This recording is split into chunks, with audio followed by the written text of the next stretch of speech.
મીરા નક્કી કરેલ સ્થળ એક ગાર્ડનમાં પહોંચી ગઈ। 9ને બદલે 9:30 વાગી ગયા હતા। મીરા આરવને શોધી રહી હતી। અચાનક પવનની એક લહેરખી આવી। મીરાના હૃદયના ધબકારા વધી ગયા।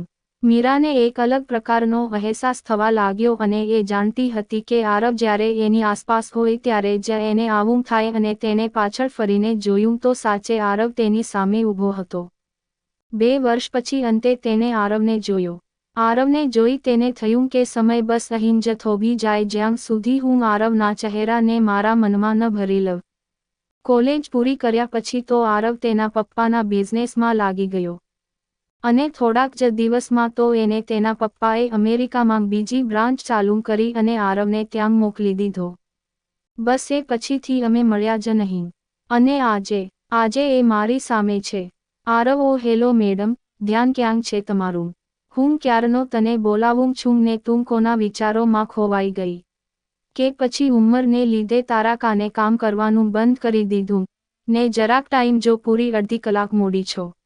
મને તો હતું કે મારા આવવાની વાત સાંભળી મારી પહેલાં તું પહોંચી જઈશ પણ લાગે છે અહીં તો કોઈને કાંઈ પડી જ નથી। આટલું બોલી આરવ મોઢું બગાડી બીજી બાજુ જોવા લાગ્યો। આરવનો અવાજ સાંભળી તરત પોતાના વિચારોના મોજાને શાંત પાડી મીરાએ આરવને જવાબ આપ્યો। મીરા: એલા તું જરાક શ્વાસ લઈ લે, આવતાવેત કેટલું બોલી ગયો, મારો બોલવાનો વારો તો આવવા દે। આરવ: પણ તને વિચાર કરવા માંગથી ટાઈમ મળે તો તું બોલને। એક તો મોડું આવવું અને પાછું મારું ખોટું નામ શું આપે? મીરા: હા હવે સોરી બસ ચાલે તો કે તું ઇન્ડિયા ક્યારે આવ્યો? તું આવવાનો હતો ને મને કીધું નહીં તે? કે પછી કેવું જરૂરી નો લાગ્યું હે? મીરા સહેજ ગુસ્સામાં બોલી આરવ: અરે હું તો 2 દિવસ પહેલા જ ઓફિસના કામથી આવ્યો। આવીને બધું કામ પતાવી સૌથી પહેલાં તને મળવાનો પ્લાન બનાવ્યો। મારે એક ખૂબ જ જરૂરી વાત કરવી છે તારી સાથે। મીરા: હા બોલ ને, શું કહેવું છે તારે? મીરાને આરવની વાત પરથી લાગી રહ્યું હતું કે આરવ કોઈક ચિંતામાં છે। આરવ આગળ કશું બોલવા જાય એ પહેલાં જ તેના મોબાઈલની રિંગ વાગે છે। આરવના મોબાઈલ સ્ક્રીન પર નામ વાંચતા જ તેના ચહેરા પર ચિંતાની રેખા ઉપસી આવે છે। અચાનક જ આરવને આટલો ટેન્શનમાં જોઈ મીરાએ તેને પૂછ્યું: શું થયું? કેમ આટલો ટેન્શનમાં આવી ગયો? કોનો કોલ છે? બધું બરાબર જ છે ને? આરવ તરત જ પોતાની જાતને સાંભળતા બોલે છે: અરે કંઈ ટેન્શન જેવું નથી, તું ચિંતા ના કર, અહીં બેસ, હું હમણાં જ વાત કરી આવું, એક જરૂરી કોલ છે, ઓકે? મીરા: હા સારું। મીરા કશું સાંભળી ન શકે એ માટે આરવ થોડો દૂર જાય છે અને કોલ રિસીવ કરે છે ત્યાં સામે છેડેથી ભયાનક ગુસ્સામાં અવાજ આવે છે: સાલા, તને શું લાગે છે કે તું ત્યાં એને મળીશ અને મને અહીં ખબર નહીં પડે? બહુ મોટી ભૂલ છે આ તારી, જલ્દી ત્યાંથી નીકળ અને ખબરદાર જો આજ પછી એને ક્યારેય મળ્યો છે તો તારી ઉપર મારી નજર છે જ અને અત્યારે પણ રાખેલી જ છે, એટલે હવેથી કોઈ હોશિયારી નહીં અને જા જઈને કહી દે કે આજ પછી ના તો તારી સાથે વાત કરે ના તો તને મળવાની ટ્રાય કરે અને યાદ રાખજે જો કાંઈ પણ કહેવાની કોશિશ કરી તો રાધિકા સાથે સાથે તારી બેનનું પણ આવી બનશે। આટલું બોલી ફોન કટ થઈ ગયો। આરવ કશું બોલી ના શક્યો।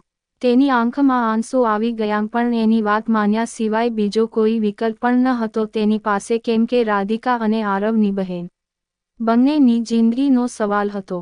અંતે તે મન મક્કમ કરી મીરા પાસે આવ્યો। મીરા: થઈ ગઈ તારી વાત, બોલ હવે શું હતું? આરવ: જો મીરા, મારે તને ખાલી એટલું જ કહેવું છે કે આજ પછી ક્યારેય મને મળવાની કોશિશ કરતી નહીં અને ક્યારેય મારો કોન્ટેક્ટ કરવાની ટ્રાય કરતી નહીં। રાધીનું ધ્યાન રાખજે। આજથી તું તારા રસ્તે ને હું મારા રસ્તે। આટલું કહી આરવ ત્યાંથી ચાલતો થઈ ગયો। મીરા હજુ સમજી નહો શકતી અચાનક આ શું બોલી ગયો। તેને આરવને રોકવાની કોશિશ કર પણ તે ચાલ્યો ગયો, એકવાર પણ પાછળ ફરી મીરા સામું જોયું પણ નહીં। મીરા ત્યાં ને ત્યાં જ રોઈ પડી। મનમાં જાણે કેટલાય સવાલોનું ઘોડાપૂર આવી ગયું। તે ત્યાં જ બેસી રહી। એટલામાં ત્યાંથી એક છોકરો નીકળે છે। તેનું ધ્યાન મીરા તરફ પડે છે એટલે તે તરત મીરા પાસે આવે છે અને પૂછે છે: આર યુ ઓકે? પણ મીરા કશો જવાબ આપતી નથી એટલે તે છોકરો તેની પાસે રહેત પાણીની બોટલ મીરા તરફ આગળ કરે છે। મીરા બોટલ લઈ એક ઘૂંટ પાણી પીને તે છોકરા તરફ જુએ છે।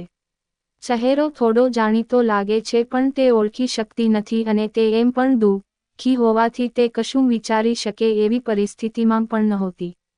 હવે આગળ કોઈ કશું બોલે તે પહેલાં તે પેલા છોકરાને થેન્ક યુ બોલી બોટલ પાછી આપીને જતી રહે છે.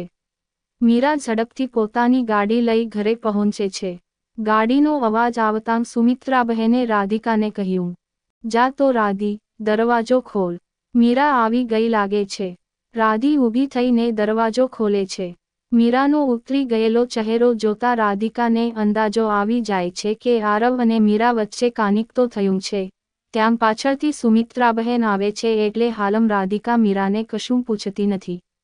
સુમિત્રાબહેન આવી ગઈ. મીરા, ચાલ જલ્દી હાથપગ ધોઈ લે અને જમવા બેસી જા. અને રાધી તું રૂમમાંથી તારા પપ્પાને બોલાવી આવજા. રાધિકા જાય છે અને મીરાએ સુમિત્રાબહેનને કહ્યું, મીરાના મમ્મી, હું નેહાની ઘરે ગઈ હતી ને તને તો ખબર જ છે.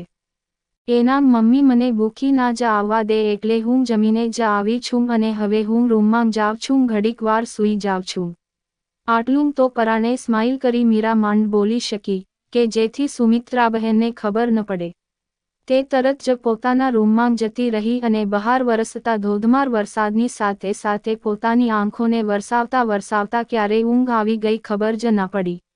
મીરાદી જલ્દી ઉઠો, આ વરસાદ પડવાનો હજી ચાલુ જ છે ને એટલે આપણા ઘરમાં કેટલું બધું પાણી ઘૂસી ગયું, જલ્દી ઉઠો ને જુઓ. રાધિકાની વાત સાંભળી મીરા ઝડપથી ઊભી થઈ અને રૂમમાંથી નીકળીને બહાર હોલમાં ગઈ. તરત પાછી આવી રાધિકાનો કાન પકડીને બોલી, પાણી ઘૂસી ગયું હે. તું મને રમાડે છો, નાની છો પણ મારાથી વધે એમ છો. અરે દી કાન તો મૂકો, મને દુખે છે. ને એમ પણ તમારી સાથે મસ્તી ન કરું તો કોની સાથે કરું. રાધિકાએ મીરાને કહ્યું, હા બાપા કરને, તું શું મને યાદ કરીશ. આટલું બોલી મીરા હસવા લાગી. મિશ્વે હસતી જોઈ રાધીને આનંદ થયો. તેણે મીરાને કહ્યું, તમે હસતાં જ સારા લાગો છો, સવારની જેમ લટકેલ મોઢે જરા બી સારા નથી લાગતા. અને મને કહેશો કે શું થયું તમારી વચ્ચે. રાધિકાની વાત સાંભળી મીરાને ફરીથી સવારની વાત યાદ આવી ગઈ. ચહેરો પાછો ફિક્કો પડી ગયો. મીરાને જોઈ રાધિકાએ કહ્યું, પ્લીઝ દી ઓલો વાત શેર કરશો તો ઉકેલ આવશે. મીરા બોલવા જાય એ પહેલાં જ તેના પપ્પા મોહનભાઈએ મીરા, રાધિકા અને સુમિત્રાબહેનને બોલાવ્યા. ત્રણેય આવ્યા એટલે રાધિકાએ પૂછ્યું, શું થયું પપ્પા, અમને કેમ બોલાવ્યા. અરે મારી પાસે એક એવા સમાચાર છે કે તમે જાણીને ખુશ થઈ જશો અને મીરા ખાસ તો તારા માટે છે. આ સાંભળી ત્રણેય વિચારવા લાગ્યા કે એવી તે વળી શું વાત છે. વધુ આવતા ભાગમાં વાંચવા માટે આભાર આપનો. આવી જ સ્ટોરી સાંભળવા માટે ચેનલને સબસ્ક્રાઇબ અને વિડીયોને લાઇક કરજો મિત્રો. ધન્યવાદ.